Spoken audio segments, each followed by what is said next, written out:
Guys, तो welcome back to our channel. तो आज हम लोग यहाँ पे चैप्टर 9 क्लास 11th का बायोमॉलिक्यूल्स देखने वाले हैं।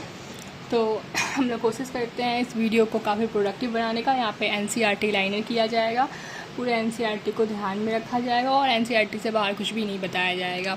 एग्ज़ाम से एक दिन पहले अगर आप ये वीडियो देख रहे हैं तो ये आपके लिए बहुत यूज़फुल है। तो बिना टाइम वेस्ट किए हम लोग सिर्फ एनसीईआरटी को पढ़ते हुए आगे बढ़ते हैं आज। So let's start our video. Chapter 9 Biomolecules. There is a wide diversity in living organisms in our biosphere. Now a question that arises in our mind, are all living organisms made up of same chemicals? क्या सारे living organism same chemical से मिलके बनते हैं? Elements and compound सारे same elements के होते हैं और सेम कंपाउंड्स के होते हैं क्या? You have learned in chemistry how elements analysis is performed. हम लोग केमिस्ट्री में पढ़े होंगे कि कैसे एलिमेंट का एनालिसिस परफॉर्म किया जाता है. If we perform such an analysis of plant tissue, animal tissue and microbial pastes, we obtain a list of elements like carbon, hydrogen, oxygen and several other and their respective content per unit mass of a tissue. अगर आपने chemistry में कोई सा भी test किया होगा carbon, तो उसमें हमें ये basic elements like carbon, hydrogen, oxygen और भी कुछ एलिमेंट्स मिले होंगे. If the same analysis is performed on a piece of earth crust as an example of non-living matter. अब हम लोग एग्जाम्पल लेते हैं अर्थ क्रस्ट का, तो वो एक नॉन लिविंग एग्जाम्पल हमारा होता है. ठीक है, आप सभी को ये वीडियो क्लियर दिख रहा है ना? Okay. What is difference between the two lists? In the present of same of earth crust is also present on same of living tissues. क्या डिफरेंस है अगर अर्थ क्रस्ट और सैंपल ऑफ लिविंग टिश्यू दोनों में same components पाए जा रहे हैं? However, a closer examination reveals that a relative abundance of carbon and hydrogen with respect to other element is higher in a living organism than in earth's crust. Okay, तो ये basic introduction था. इससे questions नहीं बनते exam में. Basically जैसे आप NEET की प्रिपरेशन कर रहे हैं, तो मैं आपको बता देती हूँ नीट की प्रिपरेशन के हिसाब से मैं आपको सबसे बेस्ट नोट्स भी दूंगी. मेरे पास बहुत अच्छे नोट्स भी हैं, मैं आपको नोट्स से भी ब्रीफ करके बताऊंगी. तो वो वीडियो के लास्ट पार्ट में होगा मैराथन के टाइम पे. तो अभी हम लोग चैप्टर को स्टार्ट करते हैं. Basically how to analysis chemical composition, chemical के कॉम्पोजिशन को कैसे एनालिसिस करेंगे उसका, इससे हमारा टॉपिक मेनली स्टार्ट होता है. We can continue asking in same way what type of organic compounds are found in living organism. किस तरह के living compounds जो होते हैं वो हमारे organic compounds जो होते हैं वो living organisms में मिलते हैं. इसी से हम लोग स्टार्ट करते हैं अपने चैप्टर को. How does one go about finding the answer? एक आंसर कैसे ढूंढा जाए? तो To get an answer, one has to perform a chemical analysis. हमें इस आंसर को जानने के लिए एक छोटा सा केमिकल एनालिसिस को परफॉर्म करना पड़ेगा. तो देखते हैं वो केमिकल एनालिसिस कैसे होता है. We can take any living tissue, a vegetable, piece of liver etc. हमें कोई सा भी लिविंग टिश्यू लेना है, जैसे हम वेजिटेबल को भी ले सकते हैं, लीवर टिश्यू को भी ले सकते हैं, कुछ भी ले सकते हैं. And grind it in trichloroacetic acid CL3CCOOH.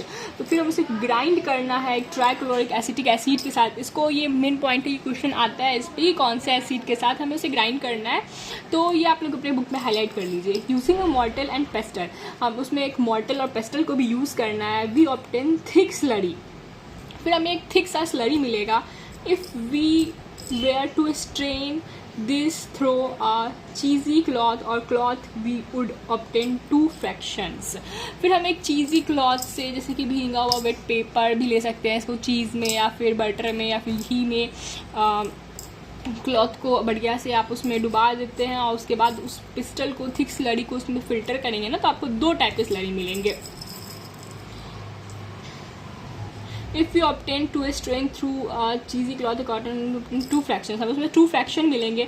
One is called filtrate और more technically, एक को हम लोग टेक्निकली फिल्ट्रेट कहेंगे और एसिड सॉल्युबल पूल कहेंगे, और जो दूसरा होगा उसे हम लोग रिटेंटेट कहेंगे और एसिड इनसॉल्युबल फ्रैक्शन कहेंगे.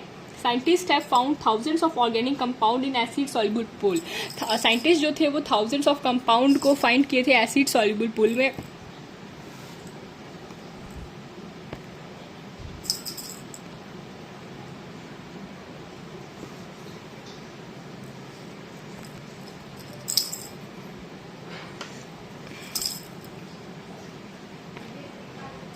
अब देखते हैं in higher classes you will learn about how to analyze living tissue sample, identify a particular organic compound. अब हम लोग हायर क्लासेस में देखेंगे कैसे किसी टिश्यू को लिविंग कह सकते हैं, आइडेंटिफाई कर सकते हैं पार्टिकुलर ऑर्गेनिक कंपाउंड को.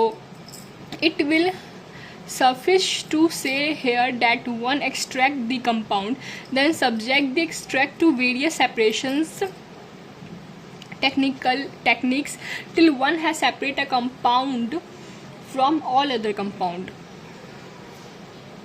इन अदर वर्ड हम लोग इसको दूसरी भाषा में ऐसे कह सकते हैं, one isolate and prefers a compound analytically technically when applied to a compound given as an idea of molecular formula and the probable structure of the compound. अब हम लोग दूसरे तरीके से इसको ऐसे कह सकते हैं ना, जैसे कि अब हम किसी चीज़ को प्यूरिफाई कर रहे हैं किसी कंपाउंड को, तो वो दो तरह में डिवाइड हो जा रहा है. एक मॉलिक्यूलर फार्मूला हमें दे रहा है, एक स्ट्रक्चरल फार्मूला हमें दे रहा है. जो टूट करके एक मॉलिक्यूलर फार्मूला एक स्ट्रक्चरल फार्मूला दे रहे उसे ही हम लोग एनालिटिकली टेक्निक से उसे हम लोग परफॉर्म कर सकते हैं. All the carbon compound that we get from living tissue can be called biomolecules.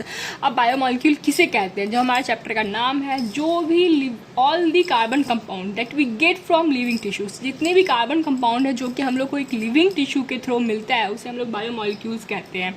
However, living organism have also got inorganic element and compound in them. अब जैसे लिविंग ऑर्गेनिज्म में इनऑर्गेनिक एलिमेंट भी मिलता है और कंपाउंड भी मिलता है. How do we know this, कैसे हम लोग ये जानेंगे?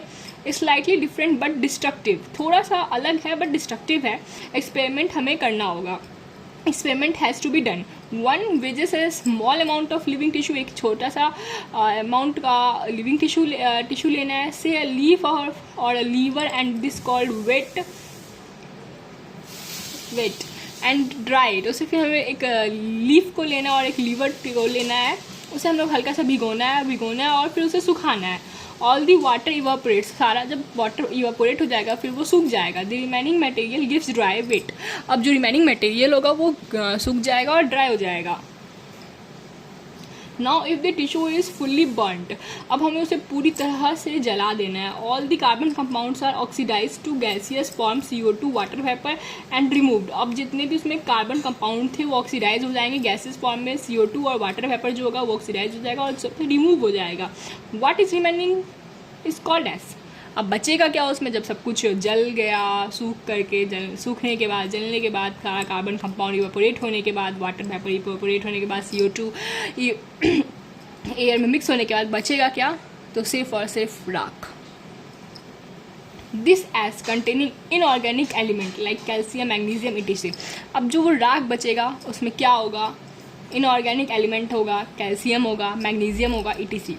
जैसे हम एक छोटा सा एग्जांपल आपको देते हैं.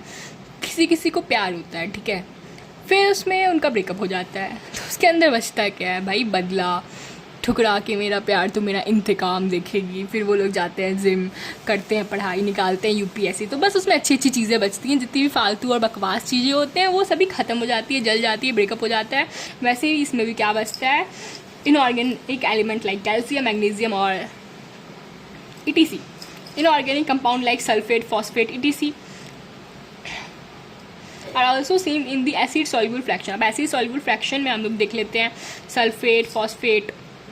Therefore, element analysis give element composition of living tissue in the form of hydrogen, oxygen, chlorine, etc. Will analysis for compounds give an idea of the kind of organic figure. 9.1 the inorganic constituent. अब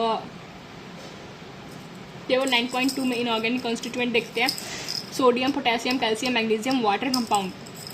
sodium Na+, potassium K+, calcium Ca+. आप ये सब जानते होंगे I think. इसका component और formula of course जानते ही होंगे भाई, 11th में हो. Magnesium Mg++, water H2O compound, NaCl, CaCO3, PO4, SO2. अब देखो एक मैं आपको इस टेबल में दिखाती हूँ, उसमें इंपॉर्टेंट क्या है. इसमें हाइड्रोजन आप देख सकते हैं 0.4% अर्थ क्रस्ट में और ह्यूमन बॉडी में 0.5% है, ठीक है. कार्बन जो है, ये टेबल बहुत इंपॉर्टेंट है गाइज, आप इस टेबल को अच्छे से पढ़े, ये नीट में आएगा, ये बोर्ड्स में भी आ सकता है आप सभी के. कार्बन जो है वो 0.3% है और एक हमारा ह्यूमन बॉडी में 18.5% है, ठीक है. तो आप एक बेसिकली देखो ना, इधर का जितना भी कंपाउंड है, जैसे नाइट्रोजन जो है वेरी लिटिल है, यहाँ पे 3.3 है. सल्फर जो है यहाँ पे सल्फर जो है 0.303 है, यहाँ पे 0.3 है, इधर कम है इधर ज़्यादा है। सोडियम क्या है 2.8 है, यहाँ पे 0.2 है।